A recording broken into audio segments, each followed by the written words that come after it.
Welcome back, everybody. It's another Sunday and another respect.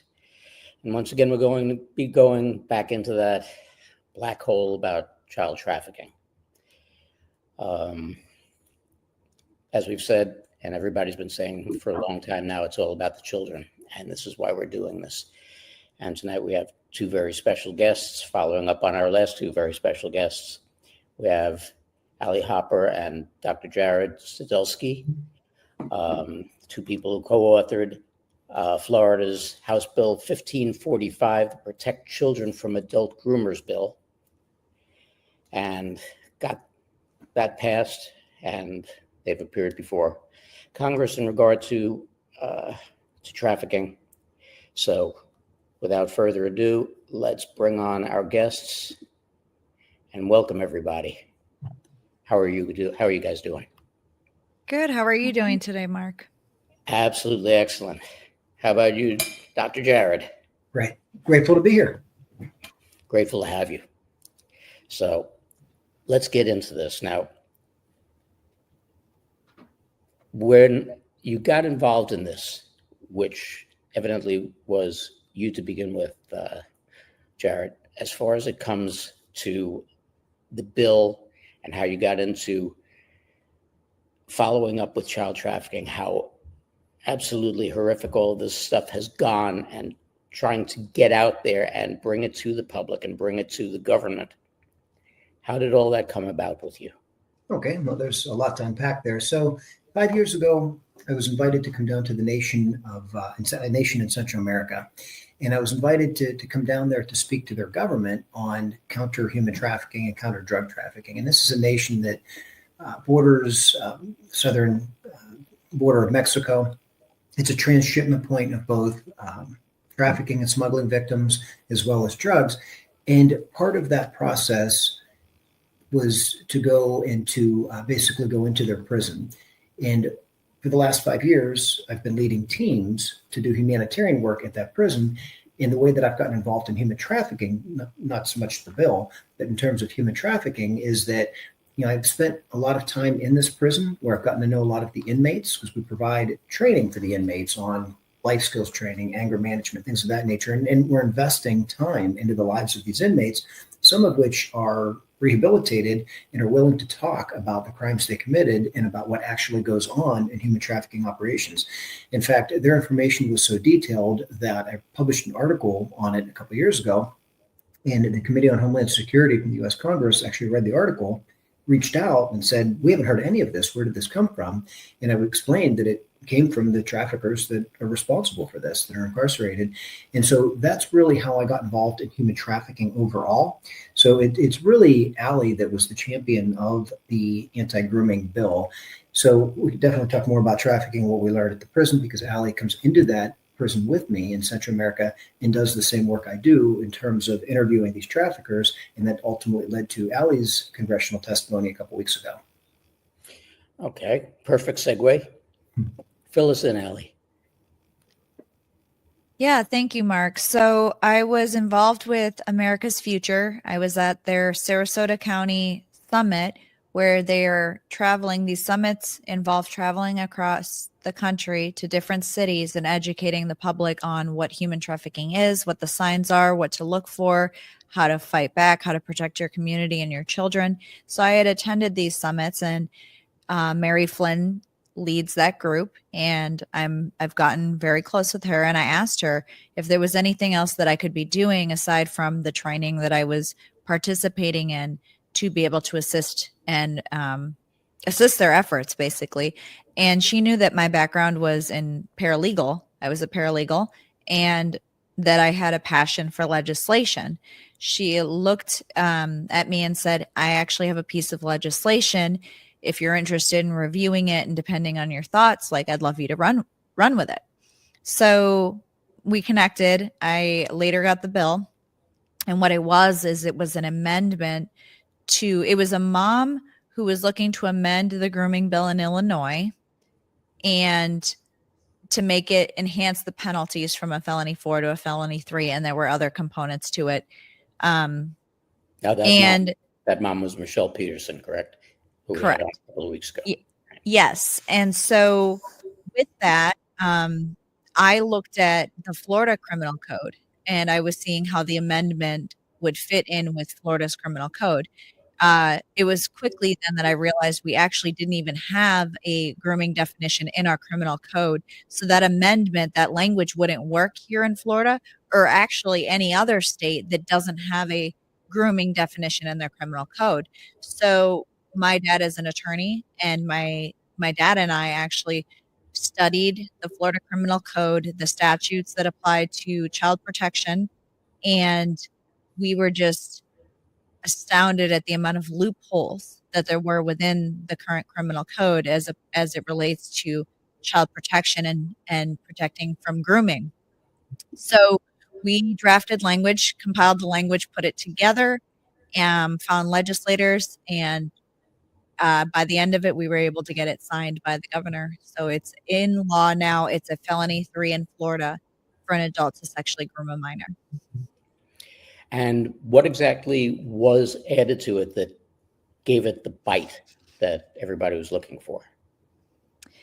So it really narrows down on what grooming is, what it looks like, and what that felony charge was an enhancement from some of the other states. They had opted for a felony 4, or in some states that's known as a felony D, which often gets pled down to a misdemeanor.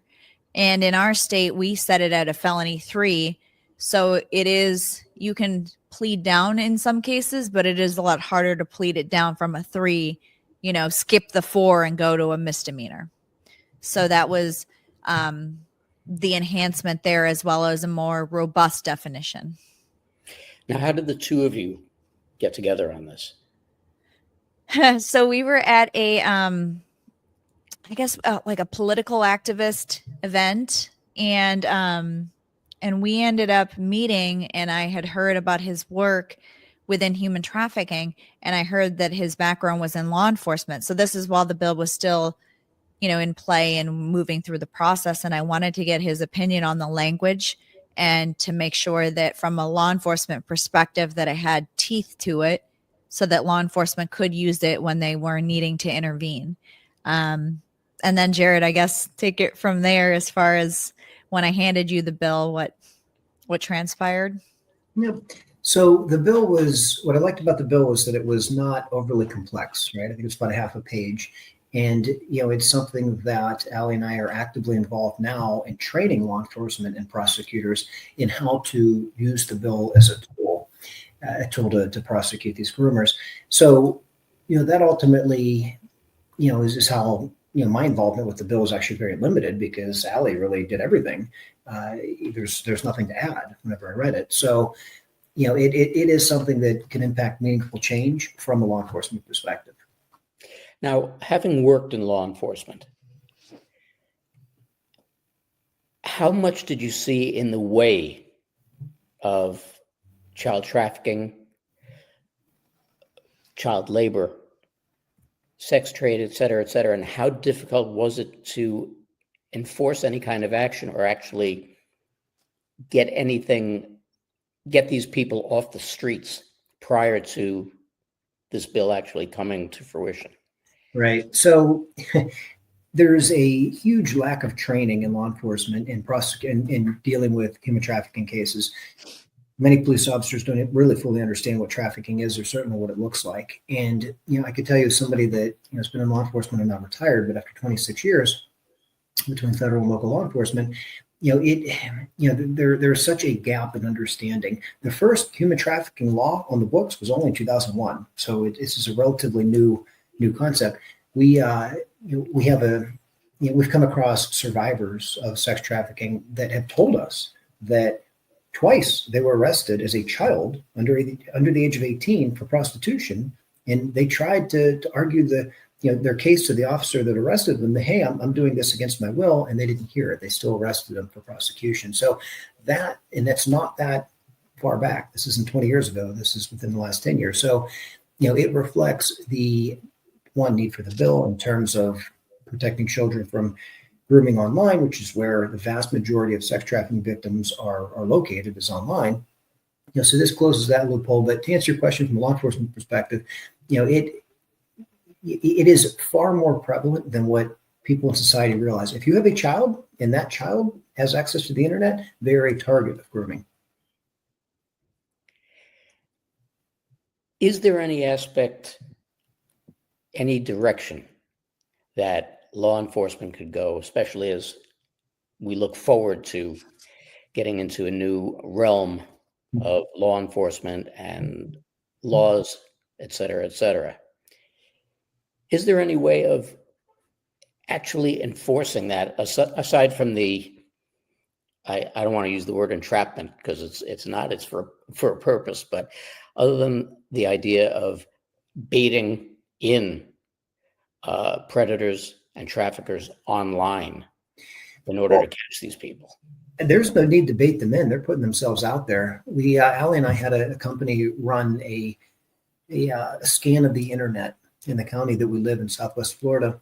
And in a 7-day period, there were over 600 commercial sex ads, of which 76 were identified as children. So we don't have to bait them in. We just have to go get them.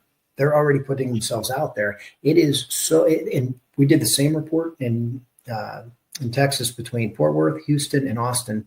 And there were, I'm trying to remember, the number was astronomical in a 7-day period in terms of commercial sex ads of children. So law enforcement is 2 steps behind this. There's a huge lack of training. There's a lack of leadership in law enforcement to be proactive to combat trafficking. And that is directly at the hands of our police chiefs and sheriffs that aren't taking this issue serious.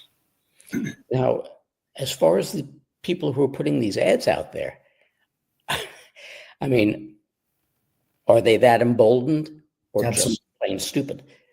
No, they're that emboldened because nobody's looking. Nobody's prosecuting them. And what they do is and you gotta understand, this is on Facebook. This is on basic social media that everyone has. This isn't the dark web. They're doing this because they're basically within the pedophile world.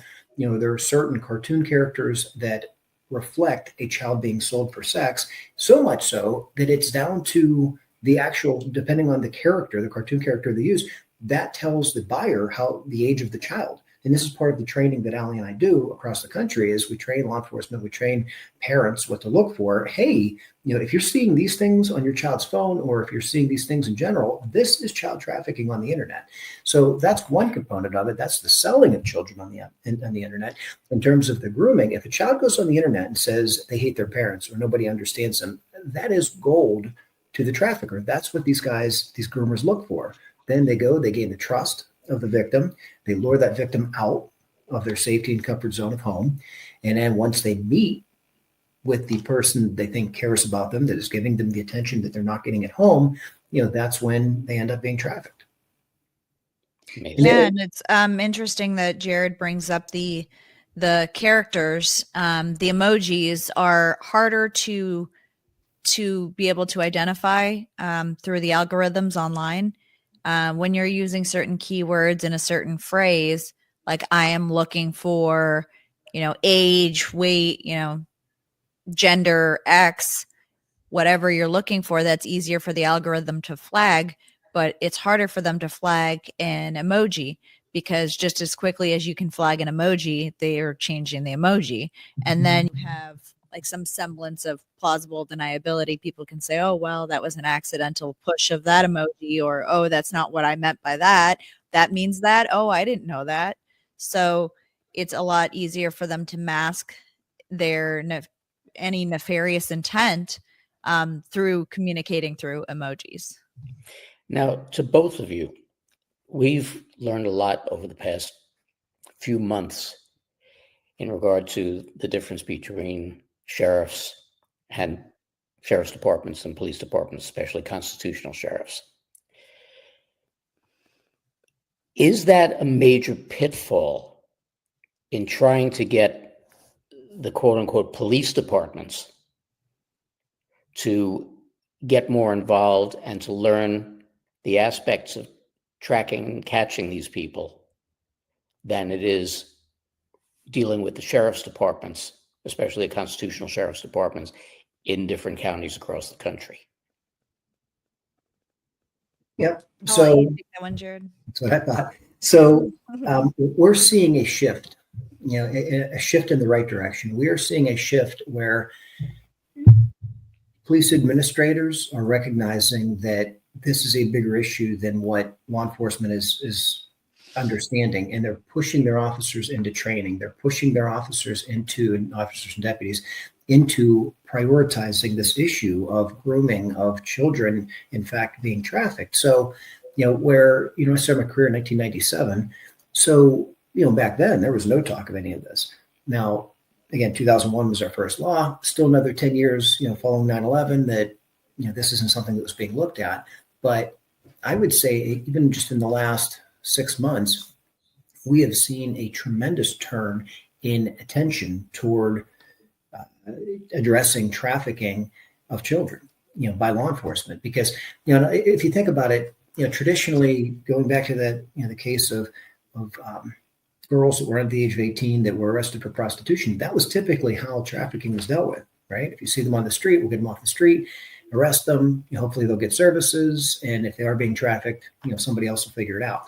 But we're seeing that change of where now cops are realizing that, when they pull over a car and there's 4 teenage girls, that the way they're dressed doesn't seem right.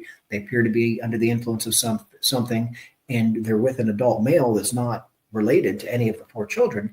That, like, where that would have been ignored 10 years ago and even 5 years ago, is there's now attention being drawn to that because of the training. So I'm thrilled to see that human trafficking is becoming more prioritized within police departments and sheriff's offices.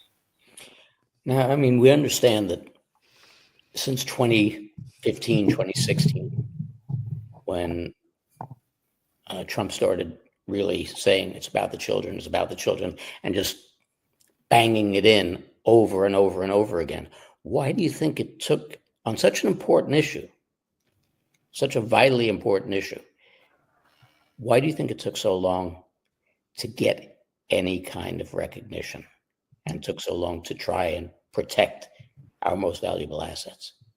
Do you want to take it out, or you want me to?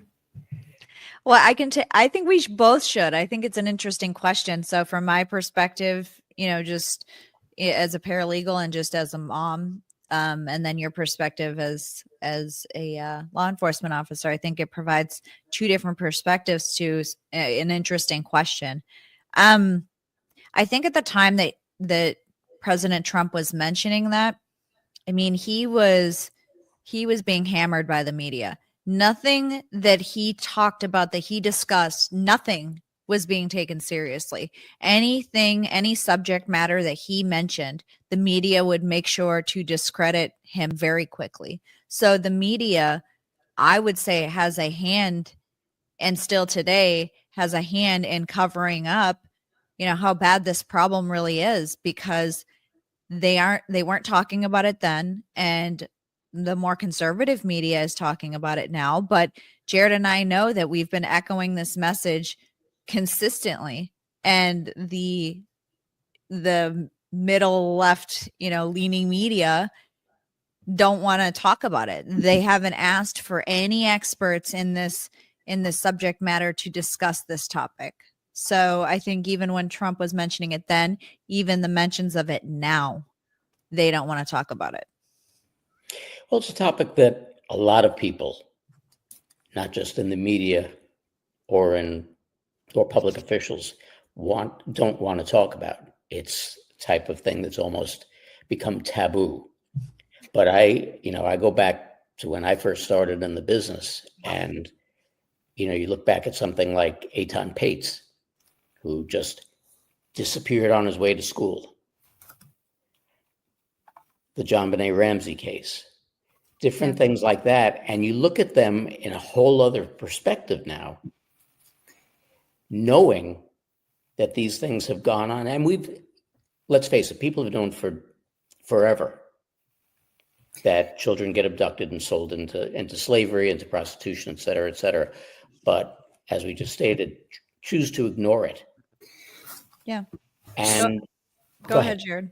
Yeah. So a Senate report came out recently, a Senate report, the United States Senate, and it cites as fact that in the last 4 years, there's been a 2,500% increase in human trafficking.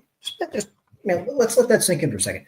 2,500% increase in human trafficking the past 4 years. And it's gotten to the point that you just can't deny it anymore. You just can't turn a blind eye to it. Allie and I have served as consultants to committees on both the U.S. Senate and U.S. Congress side a total of 10 times in the last year. We've testified in open hearings a total of 3 times. Allie and I both have testified for the Committee on Homeland Security in the Congress, and I testified for the U.S. Senate back in July. And we have been shouting this from the rooftops to anyone that will listen that, hey, what has gone on is costing the lives of children. And so part of, I think, the answer to that for me is the vast majority of sex trafficking victims in the United States are U.S. citizens.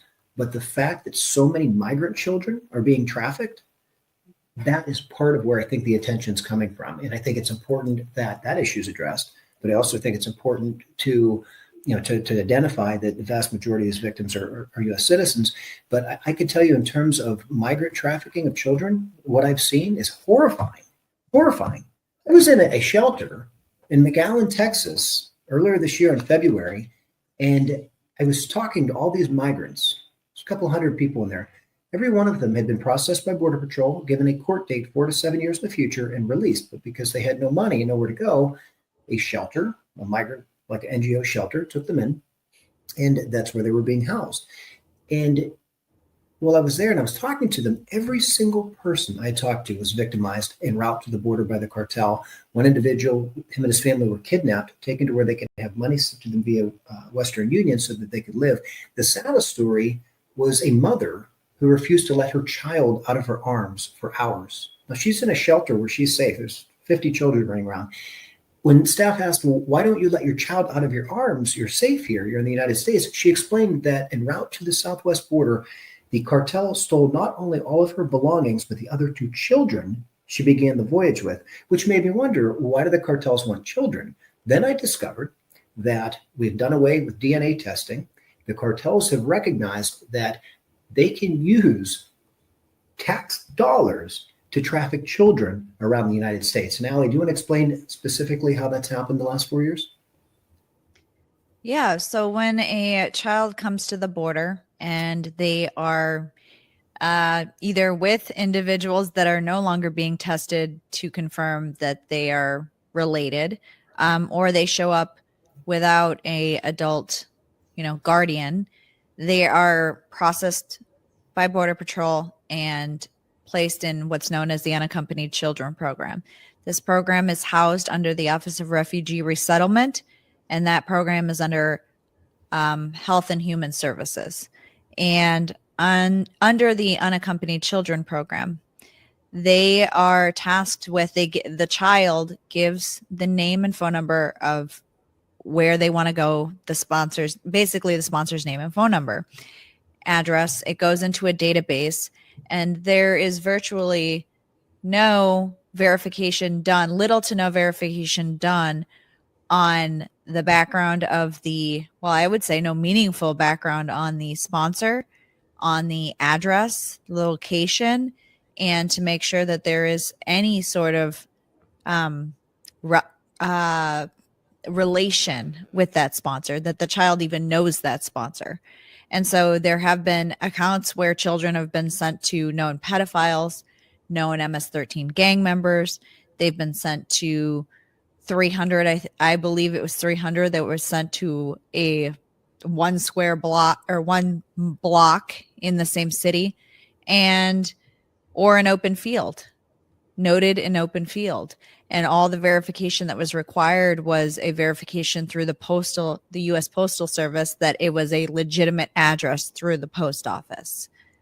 So the cartel know this. They are knowingly handing these children the name and number of who is going to be their sponsor. And that is where they're to go. And that is where they either go and pay off their debt, or they get picked up by another group and get taken to a location where they are to work to pay off their debt. And Mark, this is a transportation hub for the cartels. and this isn't speculation. Allie and I sit across the table from incarcerated sex traffickers that are telling us, hey, this is what's going on. This is a fact. And I share with you a story that Allie and I were, and we do a lot of research, right? So as a doctor of criminology, that's what it's all about, right? It's going out, hearing the firsthand accounts. And we do this work together, and Allie and I were across the country, sitting across the desk from a Border Patrol agent who had tears in his eyes. And he explained to us that the system has been so broken that has led to child trafficking to this level, and led to the exploitation of children to this level. He explained that while working, he came across two people and a child. The two people claimed to be the child's parents. He knew that the people were not the child's parents. He was able to tell. The child was injured. He took the child, but the child was taken to a nearby hospital, and it was discovered the child had been raped. This Border Patrol agent, under the current policies, under the policy of not doing DNA testing to confirm that somebody claims to be a family member this Border Patrol agent had tears in his eyes because he had to hand this child back to the rapists that sexually assaulted this child and send them on their way into the United States. It's unacceptable. Now, this part of it is purely speculative. But at your best speculative, I want to make sure that everybody understands that so nobody gets in trouble. But how much complicity do you think the government and their agencies have in this? Purely speculatively. Allie, you want that one? Well, I think our messaging is consistent in that, so feel free. Right. So I can only buy that this is negligence to a certain extent. When you know that children are being trafficked at unprecedented levels, when you know that trafficking is up 2,500% under the current administration, and you know that the numbers of children brought to the border by the cartels and the government, Mayorkas, Becerra, they know this. When they know that children are being sent to child traffickers that are controlled by the transnational criminal organization network, and cartels are profiting in the billions, you have to ask yourself, well, why? So here's what we found is people that had normal government jobs left that government job in the last 4 years and went to these non-government organizations, NGOs, that manage these children, and their salaries went from an average government position to exponentially higher. And yet they're working for an NGO that we can tell you that, and one has a federal lawsuit against it because the staff was sexually assaulting the children, the migrant children. We have a case where Allie and I interviewed two auditors of a facility in Texas that manages these unaccompanied migrant children being sent to the border, kidnapped in Central and South America and Mexico, brought to the border by the cartels, sent to sponsors that are part of the transnational criminal organization network. And we can tell you that the level of corruption that is going on in some of these non-government organizations that are taking billions of dollars that are funded, by the way, from FEMA. They're making billions of dollars from FEMA, which there's no accountability. There's no making sure to see where that money actually goes. From what I've seen being, working and dealing with the NGOs, they're feeding the migrants a rice and beans diet while they're charging the federal government a steak and lobster diet. And the government's paying it, which is enriching, the leadership of these NGOs. So, how is that not government corruption? How is it not when there's been multiple hearings on the Hill of, hey, this is happening at these NGOs. Hey, this is happening at Office of Refugee Resettlement. We are sending these children to criminals that are trafficking them. Case after case after case, Allie and I have found. And we're not the only ones testifying to this. There are former government, or the current government employees that are acting as whistleblowers. There's a lot of people that are saying, hey, we are creating government-sponsored, taxpayer-funded child trafficking. And it's unbelievable. And I think to add to that, so it's easy to look at the highest levels of government, the highest levels of NGOs and point the finger because really at those highest levels, they are making the most money and they have the most responsibility and oversight and accountability for the actions below them. It's like the CEO. If a company fails, everyone looks automatically at the top of the pyramid. However, every single brick down from the top of the pyramid is also responsible. I use this example. We often talk about what happened during the Holocaust, during World War II. A lot of people constantly question, I don't understand why no one did anything. I don't understand why no one said anything. If all of these soldiers, all of these military people had an issue with what they were doing, why didn't they do something about it? And Jarrod mentioned whistleblowers. There are whistleblowers, but not enough. Not enough. And I know that people are concerned about their livelihood, their job. But again, back in the Holocaust, so were those individuals. So when is the line in the sand when you say, you know what, this has crossed the line and I am no longer looking away. I am not okay with this. And there are whistleblowers that have come forward, but everyone can't rely on the 1 or 2 or 3 or 4 whistleblowers. If everyone blew the whistle, this would have been over long ago.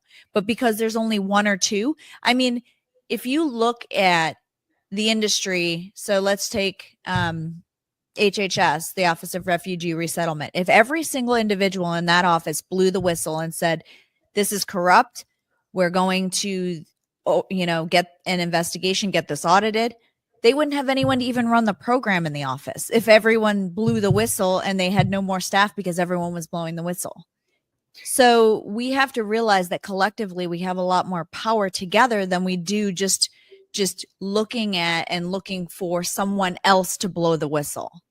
We also have to take responsibility. And if we see something, we need to say something and not just expect the next person is going to say something. And this is the issue that we've had, not just with this, but in 1,000,001 different directions with our quote unquote elected officials. You can have the whistleblowers and you can look at people who were elected officials or worked for the government and went to these NGOs and made ridiculous salaries that are doing questionable things. And then you look as you go before our elected officials and present a case, and how many of them just turn their heads or blow it off like it's nothing or it's a stupid idea. And these are things that we as a country have to be responsible for, because people seem to forget that we pay these people. That's coming out of our pockets. They're allegedly there to represent us, and they do everything but. Now, you guys have done a lot of work down at the border and out of the country. What have you seen in regard to trafficking issues and traffickers as you got out down to the border and outside of our borders? So I'll explain the experience that we had at the border wall, and then I would love for Jarrod to touch on the traffickers that we've encountered, firsthand and in person. But when we were at the border, we saw a live border crossing. We saw the whole rope ladder, the whole thing, everything that you would imagine a border crossing to be.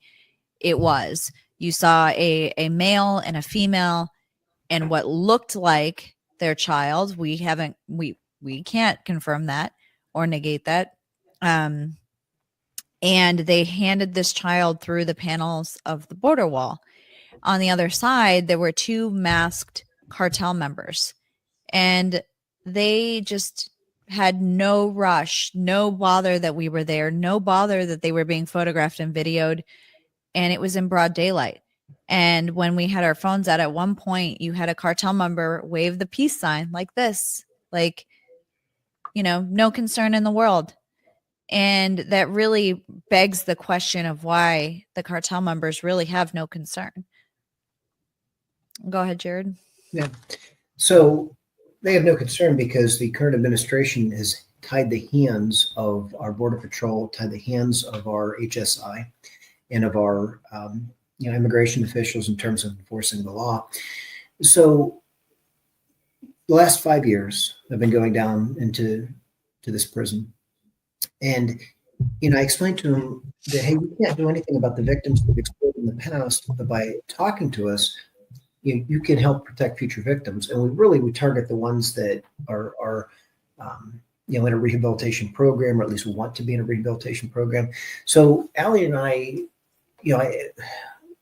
started doing this about a year ago, and I was already, like, in some ways, some of the relationships with the inmates were already developed. In other ways, they weren't. And this is why Allie and I are so effective together, is because, going at it as a Hispanic mother and sitting across the desk from the cartel member in a conference room in the prison, and it just being us and one individual that works there as a counselor.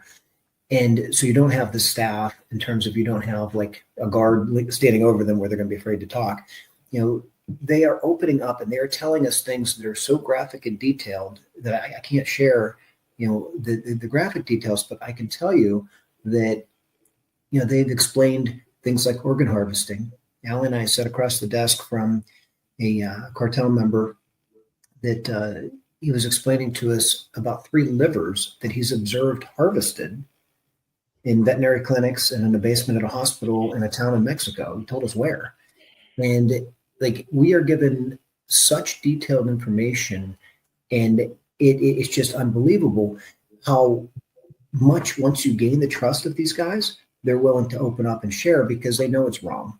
They know, that what the lifestyle that they were living before their incarceration, was not the right path, and they're trying so desperately to get on the right path. Part of that, they're part of their rehabilitation is speaking to us.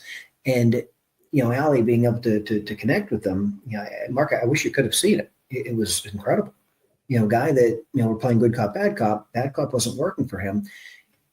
She came in as good cop and was able to break this kid down, to where they were able to develop a rapport about him having children, and how, he's so against the trafficking of children and wants to do what he can to help us to combat trafficking. Another individual that Allie and I spoke with was a former cartel member, former sex trafficker, who used to work in a sex trafficking house as an enforcer.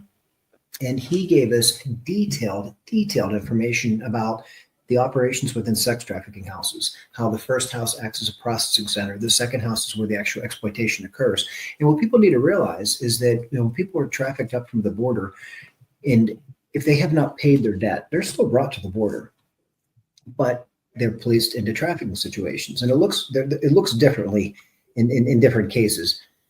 But in one case, or one common path, is that the trafficking victims will be taken to a trafficking house, a stash house on the border or near the border, photographed. Their information will be uploaded to the cloud.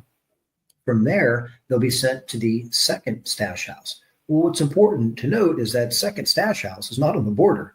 It's in rural, the rural Midwest. It's in New York City. It's in Florida. It's in Texas. It's all over the country. That's where the exploitation occurs. Women, commonly sex trafficking, men, commonly drug packaging, or other forms of forced labor. They work there until that debt's paid. Allie and I have a note from a kid named Miri. Miri, I think, was 12 or 13 years old. And basically, it's a note from his trafficker that lists his expenses. And it ultimately, like, they are charged everything from the transportation cost from the first stash house to the second stash house. They're charged for every single thing you can imagine. And the reason why that's important is because it adds on to their debt, and it makes it very, very difficult for them to pay off. And it extends the amount of time that they are in the slavery. And then the third house is an outbound processing center where they're given their property back and arrangements are made to their final destination. But, I really have to commend Allie. When we started this work together, I said, this is ugly. This is not easy work. And she said she's all in. And we went shoulder to shoulder down a smuggling and trafficking path in Yucumba, California, looking at the signs of sexual exploitation of women and children. And she testified before the Congress about it 3 weeks ago, and I'm so proud of her. Now, that was actually an interesting story that we spoke about yesterday. Why don't you tell the audience about that? Which story? About your experience with the trafficker Yeah, and it your was dealing with one of our wonderful representatives. it was a very it was a very challenging interview to have. When you go in and you sense that this wall is up, you know that they've committed horrific crimes. There's somewhat of a language barrier there, and you're meeting a stranger and you're trying to develop a rapport pretty quickly to the point where you can actually be able to get valuable, good information to be able to help with the efforts that we're trying to do. And so we went in there and there were, I did a lot of listening, but I was able to communicate with him and articulate that as a Hispanic woman, that I understood because he was a Hispanic male, and level with him in ways that people can't really do, especially from a law enforcement perspective, because there's that concern there, whether it's law enforcement or three-letter agencies, that there's going to be additional repercussions for admitting to things either that they weren't originally arrested for or that they saw. They're putting their lives at risk to even speak to us. So we were able to communicate with him, build a rapport, and find out about his family, find out that he had children, find out a little bit more about his involvement within the cartel, and details behind how the cartels are splintered right now. And so we delved into that, and it ultimately, towards the end of the conversation, led to that component about organ trafficking. He clearly reiterated that he was not participating. He had witnessed it, but that was a line that he wasn't willing to cross. And so when we took that information, that and other information, and testified in front of Congress about it, one of the congressmen had noted that there were no footnotes in reference to our research, and Jarrod, as a professor, said, "You don't footnote your own research."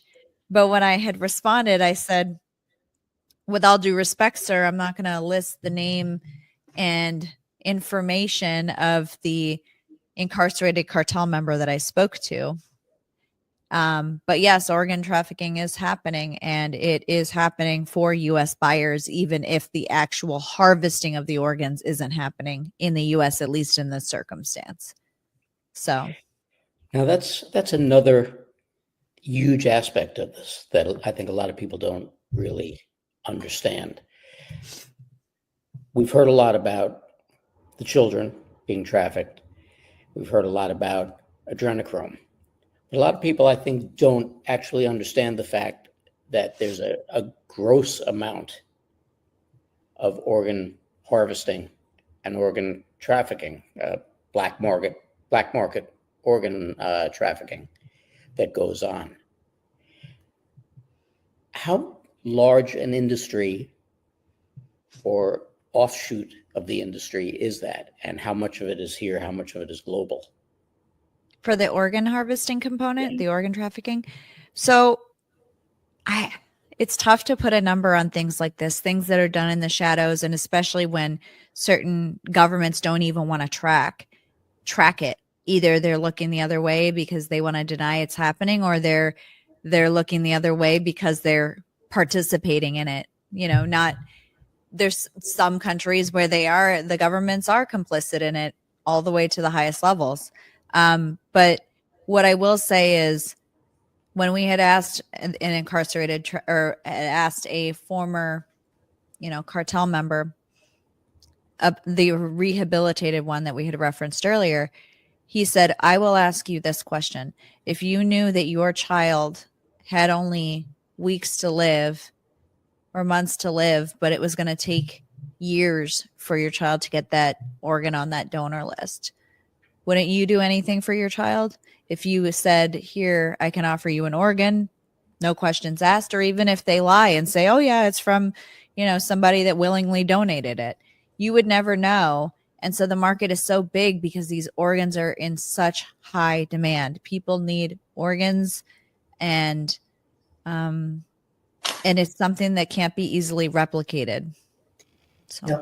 And if I can add on to that, so Al and I, in our research, we came across a situation at an organ harvester named Turco, and that's a common Colombian criminal name. And Turco he was imprisoned in California, and but prior to his incarceration, he would go into migrant camps in Mexico, and he would locate the demographic of who basically he would receive an order for an organ, and he specialized in children.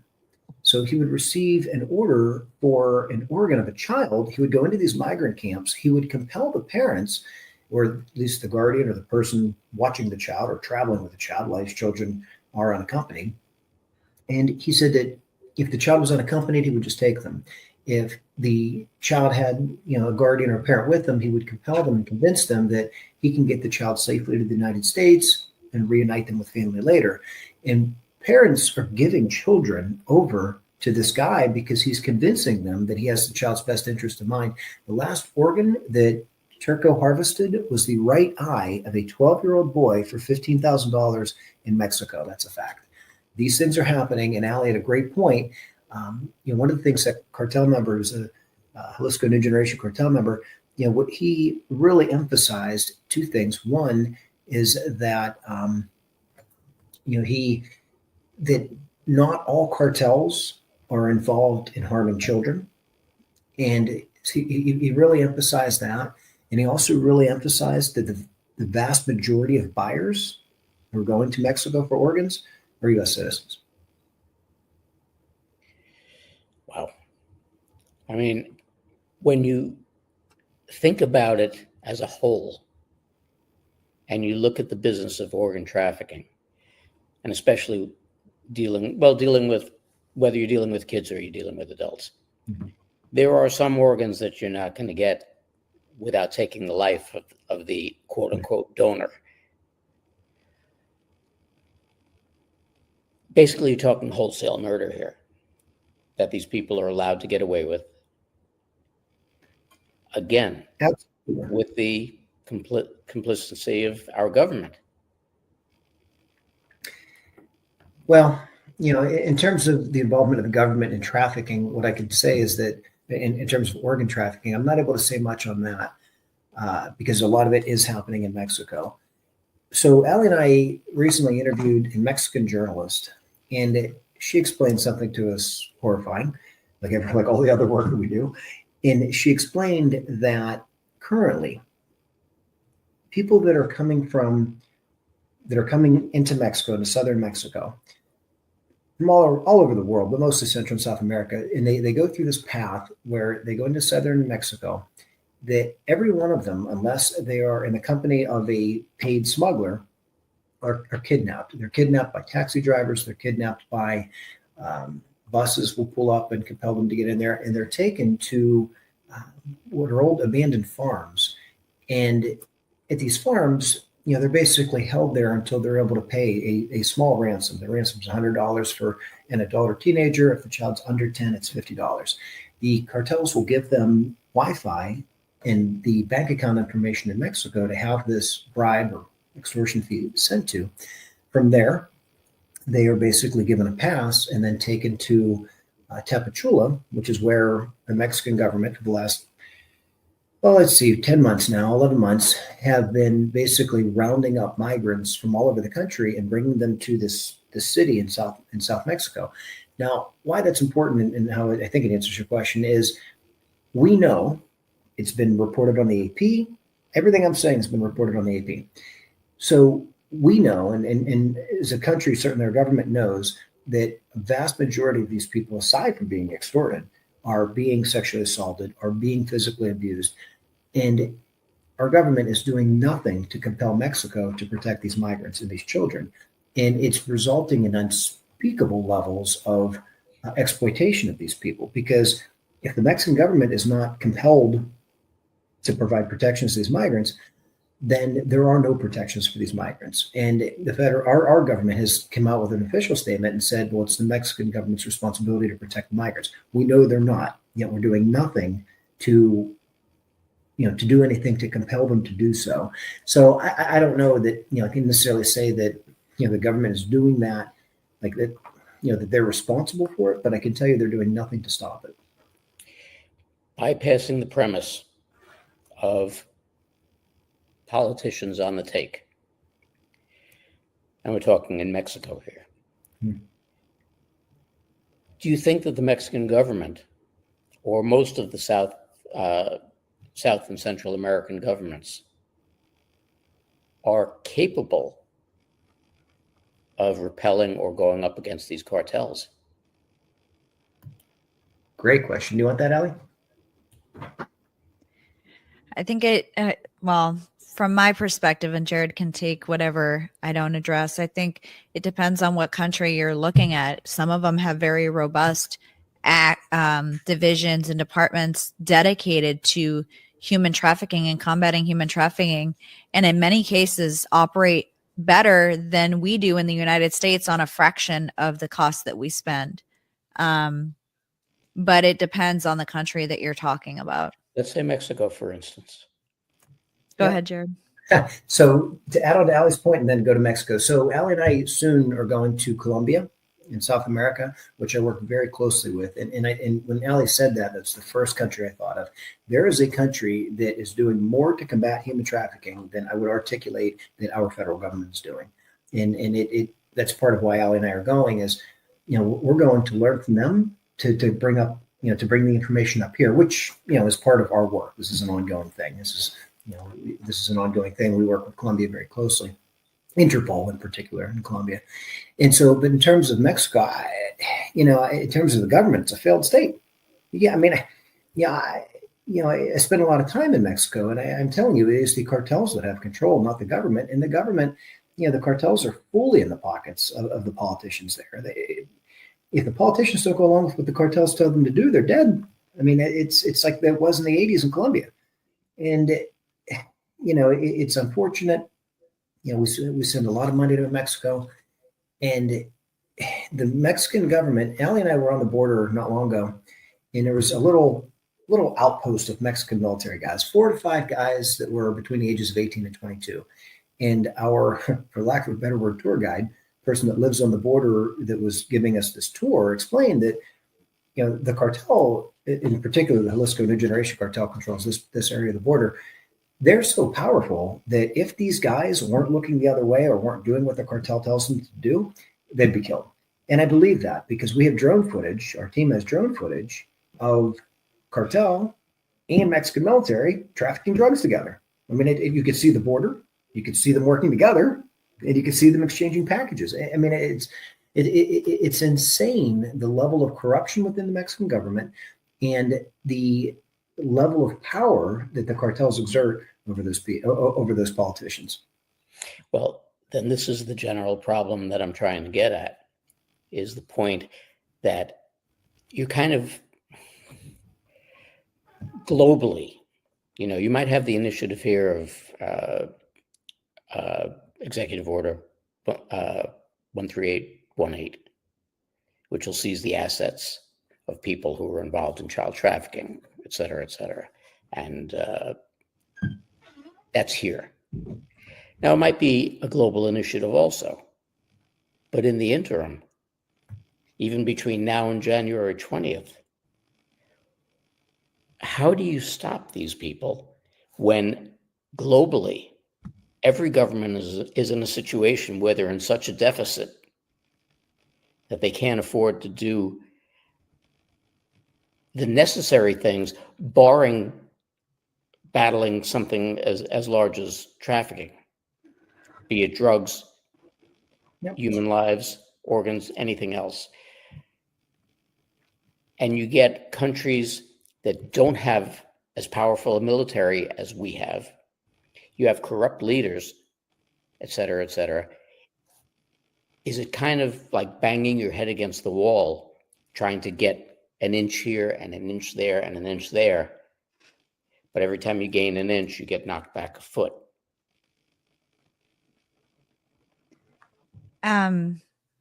So for prior to January 20th, I mean, I mentioned in the congressional hearing that the president was given a mandate, but so was everyone else that was elected and reelected. They were also given that same mandate, and that they are expected to deliver. The American people expect better. We've had enough, and that's why we voted the way we did. And the top issues were the economy and the border.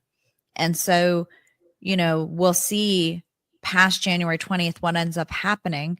But prior to that, I think a lot of what we've learned over the past couple of years is really how important it is to have strength at the top, but all the way down to the local level, all the way down, because General Flynn always says local action, national impact. If you have a strong sheriff like Sheriff Grady Judd, those traffickers think twice about trafficking there. Now, does it still happen? Absolutely. But they know that within his jurisdiction, they have a much higher risk of getting busted than they do in a county where a sheriff says, oh, well, trafficking's not happening here. It's not happening in my county. So it's really important for us to not just, again, look at the top. We hold our lawmakers and elected officials accountable, absolutely. But all the way from the top, all the way down to the bottom, all the way down to your local levels, they should be held accountable. The county commissioners have a role to play in this. The school board, your city officials, every single elected official has a role to play, and they are all receiving tax dollars to represent. So I would say that the past 3.5 years have taught us how important it is to be involved locally as well. But going back to the question from before, when you're dealing, for instance, in the county that you were just talking about with that sheriff, if you've got a situation there, and what county is that in? Polk County. Polk County, Florida. Correct.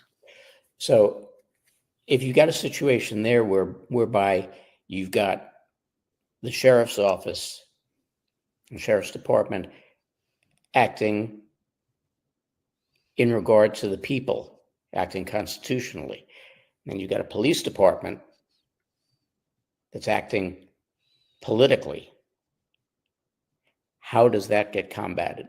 Because then you've got allegedly the same group of people sworn to the same duties acting 180 degrees apart. Jarrod, want to take that one? You're on mute. Well, so I can only speak from experience, and I haven't, in my experience, I haven't dealt with much in terms of where the police department and where the county sheriff, that oversees, that same jurisdiction, or, that the city jurisdiction would fall also under the county jurisdiction, to where there's been a big divide. I haven't seen it. Most of my career has been spent in Miami-Dade County, Broward County, and on the west coast of Florida. So, I just really, honestly, just haven't seen it. So I am not able to answer that. Okay. But I can say, going back to what we were talking about earlier about what can be done, I tell you, I was given a renewed hope last week when Allie and I were at Mar-a-Lago, and we were listening to a lot of the people that are coming into the Trump administration, a lot of what they had to say. And in terms of the cartels, in terms of the border, I do believe that meaningful change is coming. And one thing that Allie and I advocate for pretty strongly, and Allie advocated for the Congress a couple weeks ago, is designating these cartels as foreign terrorist organizations. The only pushback that we've gotten, we've talked to senators, we've talked to the highest levels of our government about it as well. Technically, doesn't fit under the definition of of a terror group because they're not politically or ideologically motivated. They're motivated because of money. There's 100 different definitions of terrorism. Let's just change the definition. This is so simple. You can't tell me, with hundreds of thousands of Mexican citizens that are missing at the hands of the cartels, that this isn't a terror group. They're terrorizing their own country. They're certainly terrorizing our people. And if you look at the death, in terms of fentanyl, this is terrorism. Terrorism does not always look like 9/11. That's where I think, we really have to kind of shift our focus to, okay, well, terrorism today isn't what terrorism was 23 years ago, going on 24 years ago. So the definition has to change to meet the current threats. And the cartels are an existential threat that are completely, as Ali had mentioned, operating with impunity, at least on the Mexican side of the border, but they also are all across our country.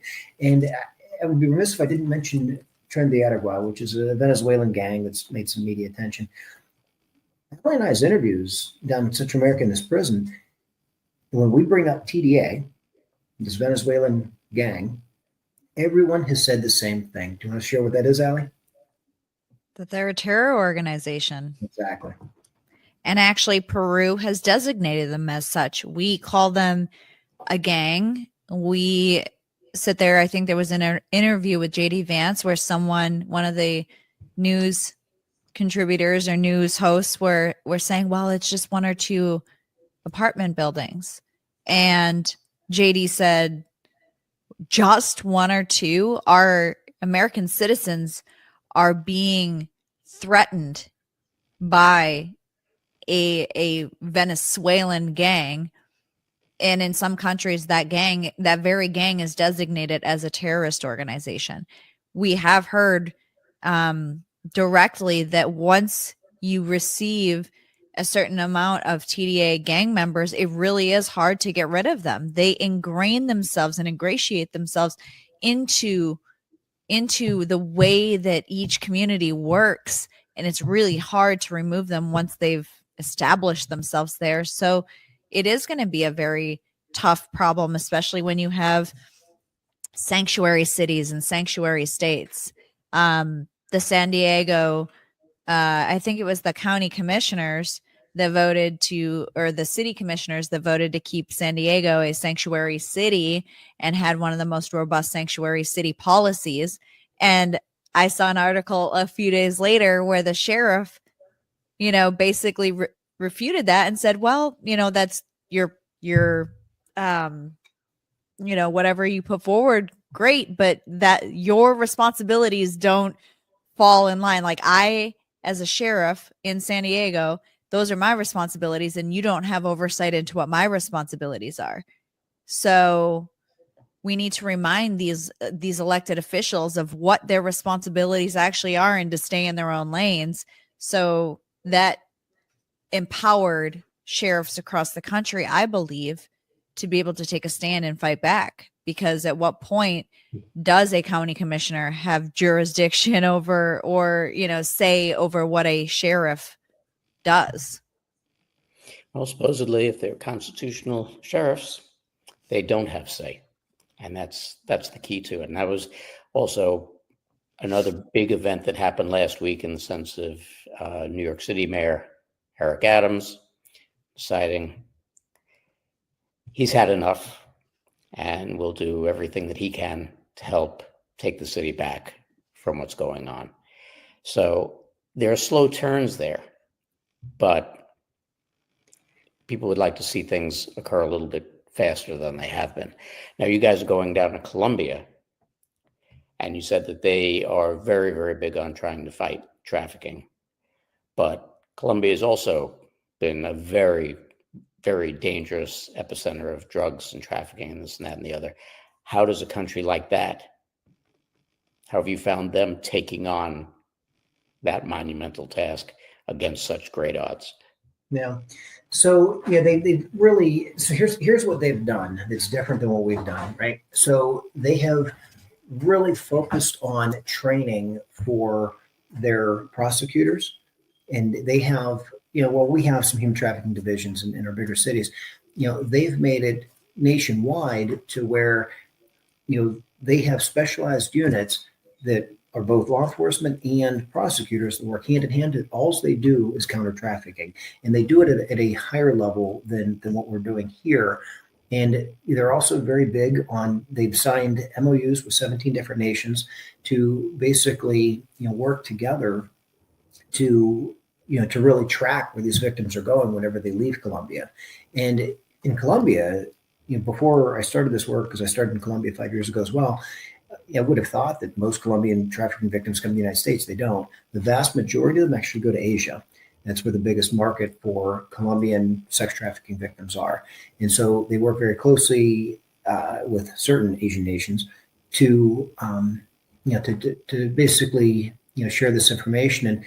And speaking of Colombia and how serious they take human trafficking. So Allie and I were on the border, and we were walking down a path that is completely controlled by the cartels. And in this path, there have been thousands of identifications scattered.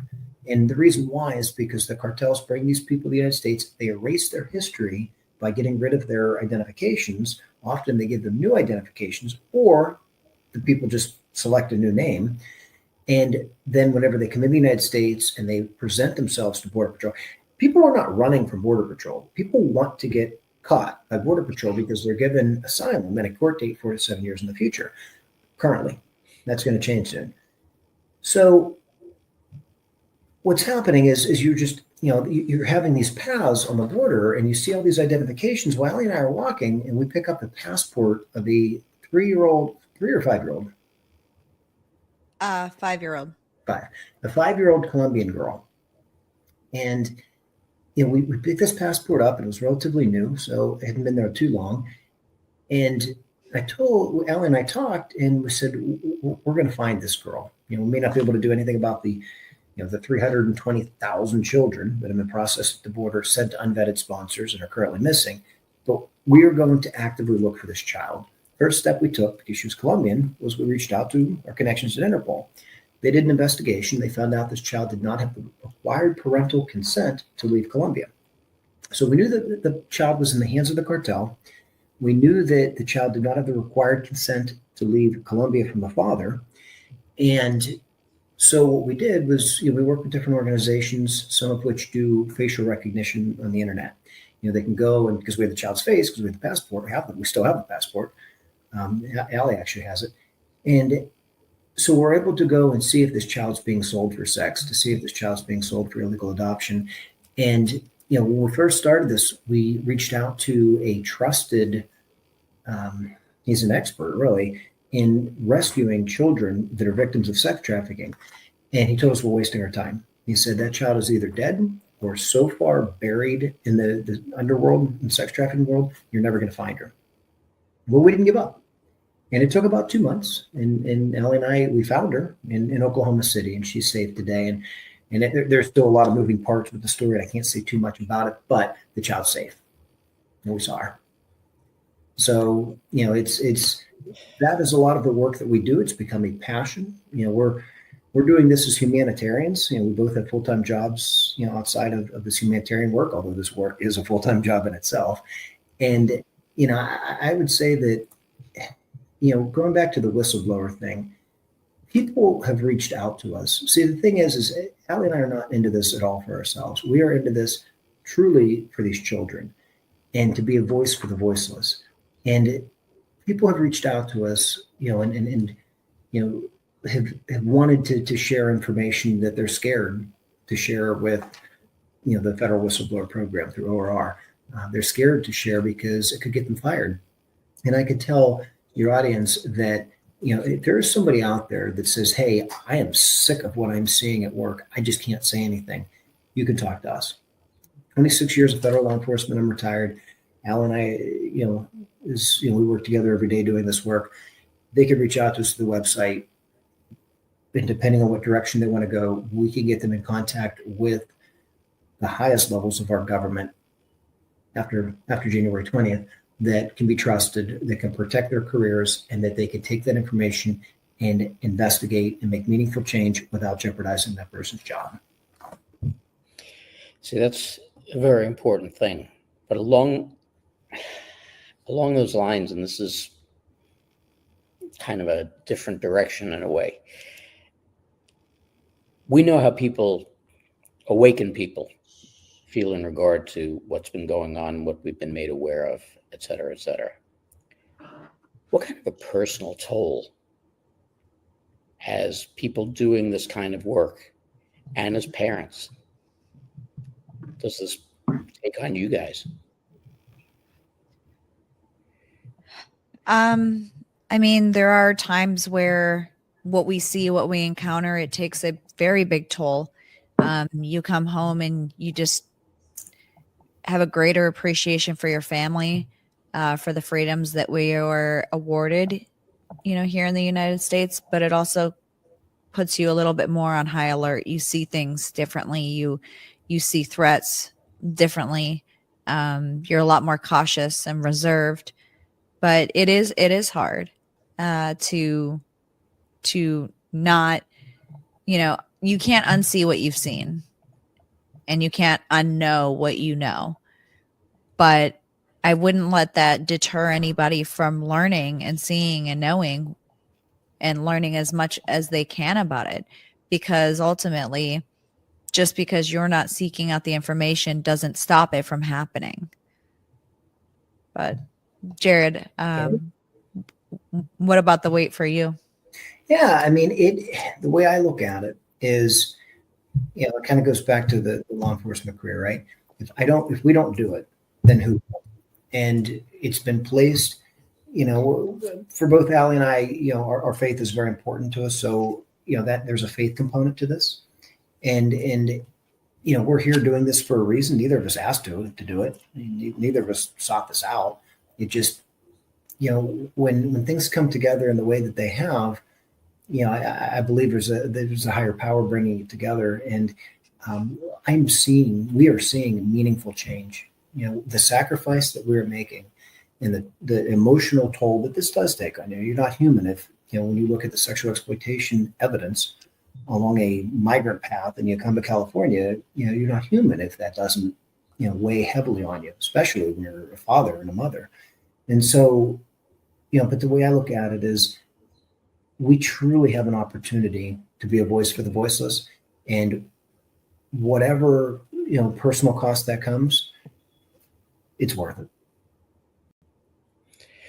Now, when you look back at everything that's transpired and go through history with all this, Allie and I were talking yesterday in regard to kind of making a comparison to the mafia and how much more, as we've gone through time and social changes and everything, how much more dangerous these people are now than they were before.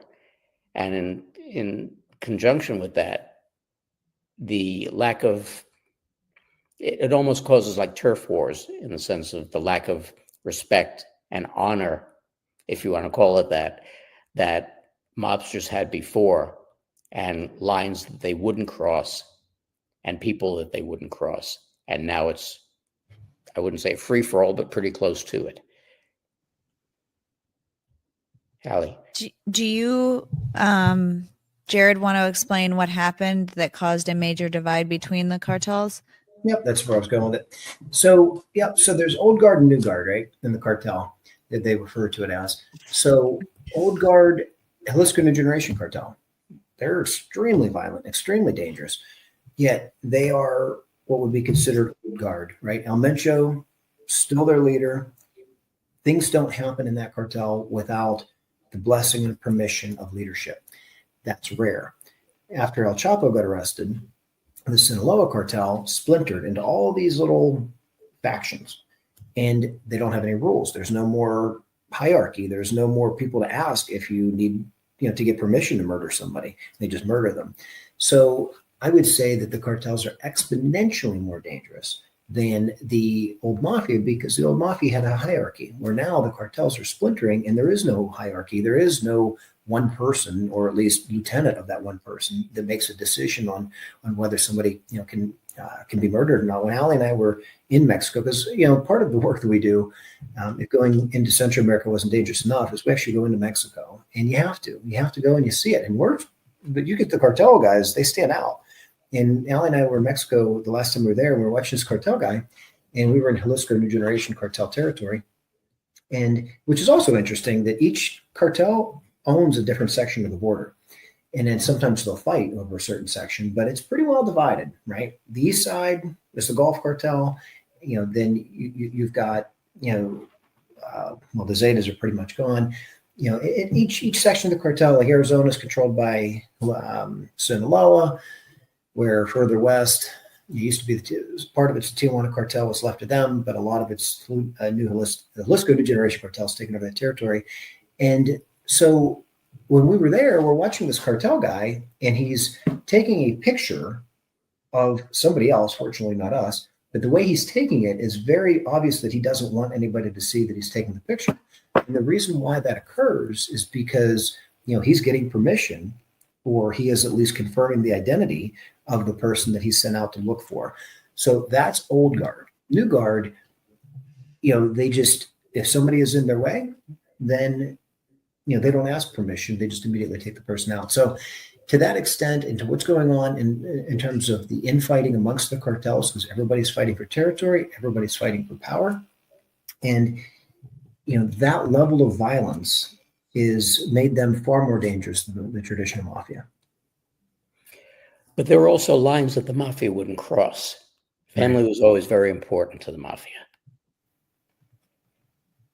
That's a line that this younger generation of gang members and cartel members have crossed and don't really care about crossing. And with children as well. Old guard, they have reiterated over and over and over again that they don't believe in harming a child, trafficking a child. And that is a line that the new guard has no problem with. It's any commodity that they can get their hands on. Men, women, children, drugs, arms, anything goes. So there's no boundaries, there's no hierarchy, there's no loyalty, and there's no rules. So what are your hopes for the future? I'm looking forward to this incoming administration 1,000%. I'm looking forward to more security on the border, and that will hinder the cartel's ability to effectively traffic using U.S. resources by doing that. I'm looking forward to seeing what they do as soon as they get sworn in, as soon as they get to work. I'm looking forward to that. But for us specifically, we're just working very hard to train parents, to train law enforcement, to train anybody about human trafficking, what it looks like, because we're still going to have a problem even when the border gets in a position of being more secure. Human trafficking has existed prior to the border being open. It just got worse. So if we can empower and arm parents, law enforcement, and everyone, at the local level, all the way up to educating federal lawmakers about what human trafficking is and what it looks like and how to fight back, that's what we're trying to do. How about you, Jarrod? Very well said. I agree with Allie. The thing I would add on is more attention to the issue of trafficking, specifically of women and child trafficking. It's finally, the message is finally catching on. It's finally being, here we are tonight discussing it. And, I'm thrilled about that in terms of at least people are becoming aware, because, and that's part of, I think, the motivation for Allie and I is we see such a lack of understanding. Allie and I have, we've traveled and spoken to audiences from coast to coast. north, south, east, west, literally from the state of Washington to certainly Washington, D.C. to Colorado. We've been to 8 different states at this point. So, in speaking to audiences, and we have not yet come across an audience that was versed at all in human trafficking. Moving forward between now and the new administration, because I don't believe that it's ever too little too late, what can the people do to try and stem this on a local level? More importantly, to protect their children. I think it starts at home. It starts with parents educating yourself in the best way possible. There's tons of resources. There's tons of organizations that we work with that work to educate teenagers, to educate young children about the signs, the threats around them. And I think that preventative measures are what we really need. So in between now and a new administration, the best way to prepare yourself is to educate yourself. But any particulars or the directions people have to understand, basically what we were talking about before with how dangerous the web happens to be for kids, social media in particular. And you have to look, a lot of the things are age restricted, but parents don't tend to look at the age restriction and allow their kids, like people did for years using television as a babysitter. Now they've got iPads and phones that they can use as a babysitter, but they're not paying attention to what the kids are watching, what games the kids are playing, or who they're interacting with. How do we stem that in order to make sure that our kids are safe? How can they monitor it? How can they restrict it? Do you want to take that one, Jarrod? Yeah. So, it starts with education, right? It starts with educating children at a young age about the dangers of the internet and the dangers of the gaming platforms that they're able to interact with strangers with. So starting with the education and then trust but verify, also making sure that you are monitoring, going and, somebody that, is for me, I have 2 daughters. And so, I've one daughter, somebody attempted to groom when she was 15, somebody around my age. And because she was made aware of these dangers, she was able to immediately recognize it. And so, I think that's critically important. People need to need to educate themselves. They need to, to go and engage in local resources that combat human trafficking, or at least educate about human trafficking, and make sure they bring that information home. Some parents use monitoring devices for their children's phones. Nothing wrong with that. I don't know a 15-year-old that pays their own cell phone bill. So a parent has every right to go through their phone at any time that they want, and they should be. They should do it frequently. And really taking that extra step, in educating children, and then making sure that we're fact checking and making sure that they're not doing something that they're not supposed to do is important. And then the other thing is explaining to children that if somebody is approaching them, or if something bad does happen, that they can talk to the parent. One of the things that Allie and I do is we provide training on sextortion. Sextortion is the fastest growing online threat for teenagers in the United States, and it is resulting in children and teenagers taking their own lives because they feel that they have no way out. Well, sextortion is basically where there's a current trend amongst teenagers of sharing sexually explicit images. It's far more common than most parents realize, and what happens is there are people that's what they do, is they gain the trust of somebody online that they've never met, and they get them to send provocative or sexually explicit images, and then they use that to extort them for either money or additional images. And to a child, a 15-year-old child, which, by the way, the vast majority of these people, of the victims, are boys. That's not well known, but it's true. So some studies say up to 75%. So of actual victims that are being extorted through sexually explicit images. So, telling a child, hey, if something like if you do make a mistake, you can still approach, your parent, you can still approach us as parents is essential. And I think, those are some of the simple steps that parents can take. And, I would encourage anyone that wants more information, that wants to know how to get involved in the fight against human trafficking to contact us. You can reach Allie and I through our website. We receive messages every day and we read every one of them. So, people are welcome to reach out. If they have a specific question, if they're interested in training, or, we do a lot of training for law enforcement on how to apply, the anti-grooming bill, as well as how to mitigate human trafficking. So those are some of the steps that, that people could take, and they can certainly use us as a resource. And the best place to reach you is at?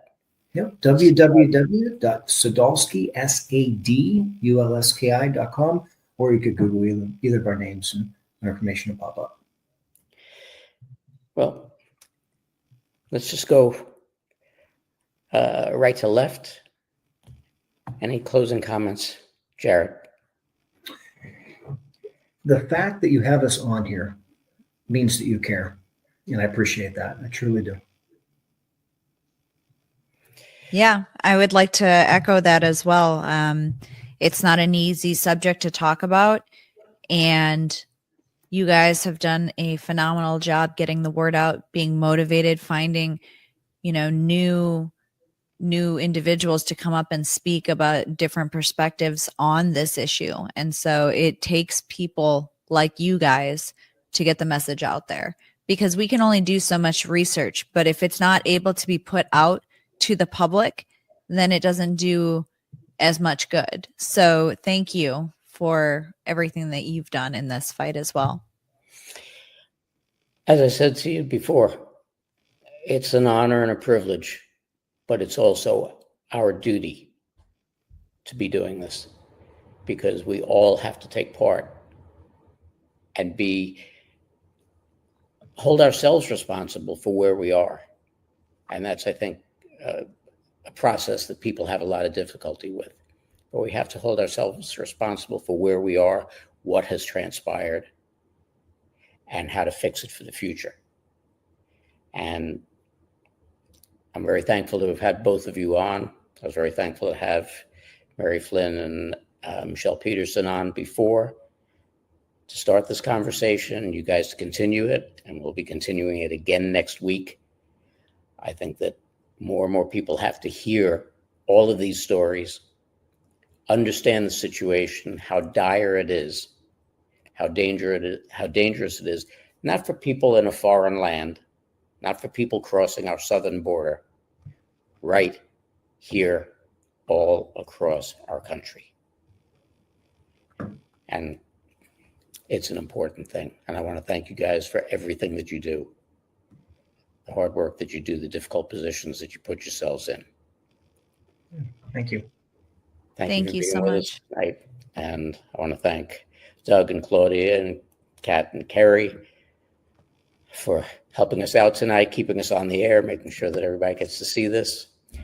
And I hope you all enjoyed and learned a lot, and that you'll all take an active role in doing what's going on. Everybody have a great week. We'll see you again next week when we'll have Kathy O'Brien on. That'll be a very interesting discussion moving forward with all this. And we'll see you during the week. Everybody take care, stay healthy, stay well, and enjoy. Good night, everybody. Good night.